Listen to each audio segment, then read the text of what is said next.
Hi எல்லாருக்கும் வணக்கம். இன்னைக்கு எனக்கு எப்பவும் போல ரொம்ப க்ரேவிங்ஸாக இருந்துச்சு. சரி, வீட்டில் என்னடா பொருள் இருக்குதுன்னு சொல்லி பார்த்தேன். உருளைக்கிழங்கும் பஜ்ஜி மாவும் இருந்துச்சு. சரி, உருளைக்கிழங்கு வேஸ்ட் ஆக வேண்டாமே, அதில் நமக்கும் க்ரேவிங்ஸாக இருக்கே, சாப்பிட்லான்னு சொல்லி பஜ்ஜி போடலான்னு முடிவு பண்ணிட்டேன் மக்களே.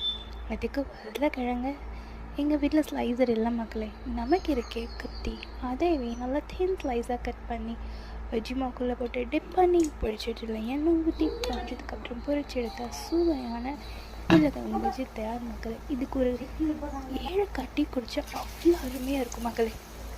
நீங்கள் எப்படி ஈவினிங் ஸ்நாக்ஸ் குடிச்சு பண்ணுங்கன்னு கமெண்ட்ஸ் பண்ணுங்கள். என்னோடய வீடியோ பார்க்குறவங்க ப்ளீஸ் மறக்காமல் சப்ஸ்கிரைப் பண்ணுங்கள் மக்களே. அப்போ தான் இதே மாதிரி என்னோடய வீடியோ பார்க்க முடியும்.